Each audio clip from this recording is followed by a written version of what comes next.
ओम श्री गणेशाय नमः। राधे राधे दोस्तों, आप सभी का मेरे चैनल वत कथा एस्ट्रोलॉजर में स्वागत है।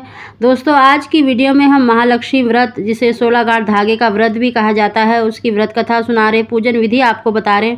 दोस्तों, उसकी जानकारी देने से पहले अगर अभी तक आपने व्रत कथा एस्ट्रोलॉजर चैनल को सब्सक्राइब नहीं किया तो सब्सक्राइब अवश्य ही कर लें। बगल में बेल आइकन को भी दबा दें, जिससे मेरी आने वाली सभी वीडियो का नोटिफिकेशन सबसे पहले आप तक पहुँच सके। महालक्ष्मी का व्रत देखिए, 16 गांठ धागे वाला व्रत भादो शुक्ल पक्ष अष्टमी से आश्विन कृष्ण पक्ष अष्टमी तक चलता है। कहीं कहीं पर उसी दिन राधा अष्टमी को ही धागे में 16 गांठ लगाकर पीला धागा कच्चे सूत का हल्दी से रंग कर बांधते हैं।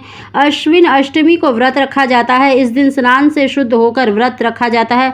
व्रत रखने वाली महिलाओं को कलाई पर 16 गांठ वाला धागा बांधकर ही व्रत किया जाता है। महालक्ष्मी की पूजा के दौरान चंदन, पुष्प, माला, अक्षत, दुर्वा, लाल सूत, सुपारी, नारियल से पूजन करना चाहिए। फल व मिठाई का भोग लगाना चाहिए। इस व्रत को लगातार 16 वर्षों तक करने से विशेष फल प्राप्त होता है। माता लक्ष्मी हाथी पर सवार होकर इस प्रकार की मूर्ति लेनी चाहिए और राजा मंगलसेन घोड़े पर सवार की पूजा की जाती है। चने की दाल, हरी घास, 16 पूड़ी या मिठाई या फल रख सकते हैं। एक दीपक जलाकर एक लोटे में जल भरकर 16 श्रृंगार भी रखते हैं और कथा सुनने के बाद अपनी सास या बुजुर्ग महिला के लिए सामान दे ब्राह्मण को भोजन कराएं। व्रत रखने वाली महिलाएं अन्न का त्याग रखें, तारों की छांव में भोजन करें, तारों को अर्घ देकर व्रत संपन्न करें। अब इसकी व्रत कथा। एक समय महाराज युधिष्ठिर ने श्री कृष्ण भगवान से बोले, हे पुरुषोत्तम, अपने राज्य को पुनः प्राप्त करने के लिए, पुत्र प्राप्ति के लिए, आयु, ऐश्वर्य और मनोवांछित फल देने वाले किसी एक व्रत को मुझसे कहिए। श्री कृष्ण युधिष्ठिर से कहा, सतयुग में इंद्र से यही प्रश्न नारद से किया था। नारद जी ने कहा, हे इंद्र, पूर्व समय में एक अत्यंत रमणीक पुरंदरपुर नगर था। वह नगर धर्म, अर्थ, काम, मोक्ष इन चारों पुरुषार्थों की उत्पत्ति स्थल होने के कारण संसार का बहुत ही रमणीक नगर था। उस नगर में मंगलसेन नाम का एक राजा राज्य करता था। उसकी 2 रानियां थी, एक का नाम चिल देवी और दूसरी का नाम चोल देवी था। एक समय राजा मंगल रानी चोल देवी के साथ महल के शिखर पर बैठा था। वहां से उसकी दृष्टि समुद्र के जल से घिरे हुए एक स्थान पर पड़ी। उसे देखकर अति प्रसन्नचित्त राजा ने हंसकर चोल देवी से कहा, हे चंचलाक्षी, मैं तुम्हारे लिए नंदन वन को भी लजाने वाला एक बगीचा बनवा दूंगा। राजा के वाक्य सुनकर रानी ने कहा, हे स्वामी, ऐसा ही करिए। तद अनुसार राजा ने उस स्थान पर एक बगीचा बनवा दिया। थोड़े ही समय में वह बगीचा अनेक वृक्ष, लता, फूल, फल और पक्षियों से संपन्न हो गया। एक समय उस बगीचे में एक विकराल शरीर वाला मेघतुल्य सुगर आ गया। उसने वहां आकर अनेक वृक्षों को तोड़ डाला तथा उस बाग को नष्ट भ्रष्ट कर दिया। सुगर ने कई रखवालों को भी मार डाला। तब उद्यान के रक्षक भयभीत होकर राजा के पास गए और सब हाल कह सुनाया। यह बात सुनकर राजा ने अपनी सेना को आज्ञा दी कि शीघ्र ही जाकर उस सुगर को मार डालो। तद अनुसार राजा भी एक घोड़े पर सवार होकर बगीचे की ओर चल पड़ा। सेना ने सुगर को चारों ओर से घेर लिया। तब राजा ने उच्च घोष करके कहा कि जिसके रास्ते से यह सुगर निकल जाएगा, उस सिपाही का सिर शत्रु की भांति काट डालूंगा। लेकिन वह सुगर उसी मार्ग से निकल गया जिस मार्ग में राजा खड़ा था। वह सुगर वन में चला गया। उस घोर वन में राजा एकाचित होकर उस सुगर को ढूंढ रहा था और एकाएक सुगर से सामना हो गया। तब राजा ने बाण से उसे घायल कर दिया। बाण के लगते ही सुगर अपने अधम शरीर को छोड़कर दिव्य गंधर्व स्वरूप को धारण कर विमान पर जा बैठा। गंधर्व बोला, हे महिपाल, आपका कल्याण हो। आपने मुझे सुगर योनि से छुड़ाया, सो बड़ी कृपा हो।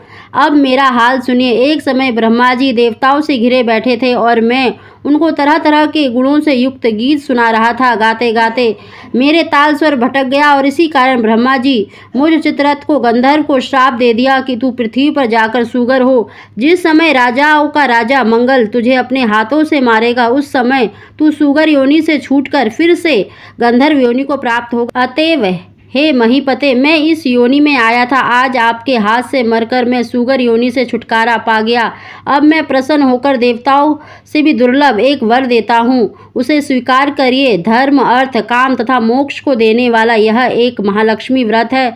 इसे करके आप सार्वभौम राजा हो जाएंगे। अब आप प्रसन्नचित्त होकर अपनी राजधानी को जाइए।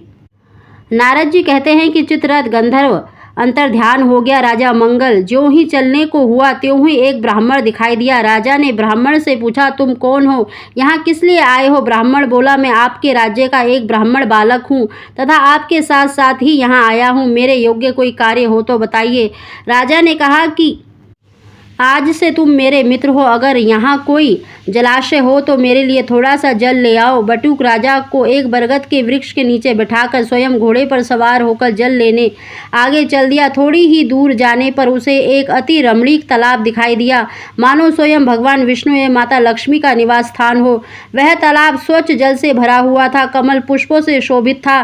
तालाब के किनारे अनेक स्त्रियां कथा कर रही थी। ब्राह्मण ने स्त्रियों को अपना परिचय दिया तथा उनसे व्रत कथा के बारे में पूछा। स्त्रियों ने कहा, हमने महालक्ष्मी का व्रत किया है, सो उनकी कथा कह रहे हैं। स्त्रियों ने ब्राह्मण को व्रत की विधि तथा फल बताया। स्त्रियों ने कहा कि तुम इस उत्तम व्रत को करो तथा अपने राजा से भी कराओ। यदि कोई उत्तम व्यक्ति मिल जाए तो उससे भी व्रत कराओ, किंतु नास्तिकों के सामने यह व्रत कभी न कहना। वह ब्राह्मण स्वयं पानी पीकर एवं घोड़े को पानी पिलाकर राजा के लिए जल लेकर घोड़े पर सवार होकर चल दिया।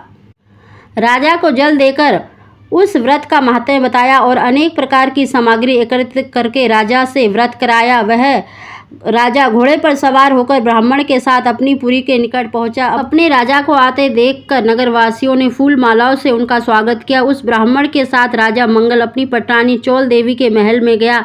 जाते ही रानी ने राजा के हाथ में एक डोरा बंधा देखा। इस पर रानी ने अत्यंत क्रोधित होकर कहा कि मालूम होता है कि राजा शिकार के बहाने किसी दूसरी स्त्री के पास गया था। उसी के सौभाग्य के लिए राजा ने हाथ में यह डोरा बांध रखा है।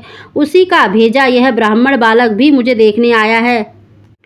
ऐसा विचार करके चोल देवी ने राजा के हाथ से बंधा डोरा तोड़कर पृथ्वी पर फेंक दिया। संयोगवश उसी समय चिल देवी की एक दासी कुछ देखने आई थी। उसने वह डोरा उठाकर उस ब्राह्मण से उसका कारण पूछा। ब्राह्मण ने दासी को सारी बात बताई और व्रत के बारे में भी बताया।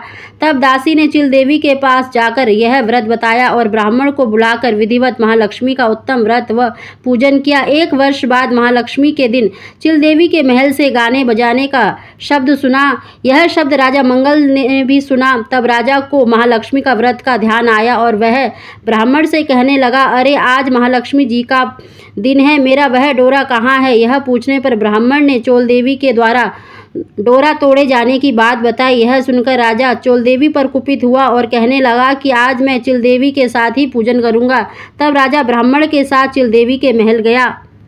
उसी समय लक्ष्मी जी एक वृद्धा रूप धारण कर चोल देवी के महल में उसकी परीक्षा लेने गई। चोल देवी ने वृद्धा को भला बुरा कहकर वहां से चले जाने को कहा। तब वृद्धा रूपी महालक्ष्मी ने चोल देवी को श्राप दिया कि तू सुगर मुखी हो जा और यह मंगलपुर कोल्हापुर हो जाए। तभी से यह नगर कोल्हापुर कहलाने लगा। लक्ष्मी जी वहां से चलकर चिल देवी के महल में गई तो वहां अनेक प्रकार से उनकी सम्मान पूर्वक पूजा हुई।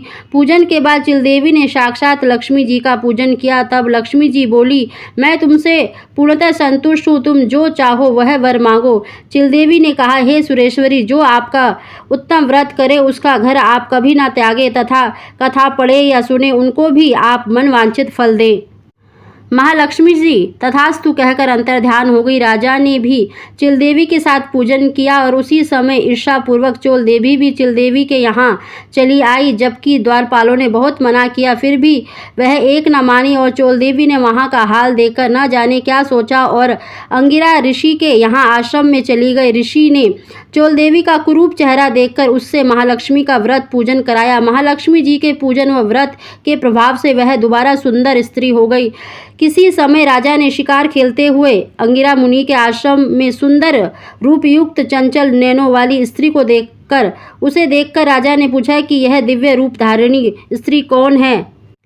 मुनि ने चोल देवी का सारा हाल बताकर उसे राजा को सौंप दिया। तब राजा नगर में आकर चोल देवी और चिल देवी के साथ अनेक प्रकार के सुख भोगने लगा और चिरकाल तक राजा सप्त दीपों से युक्त पृथ्वी पर राज्य करने लगा।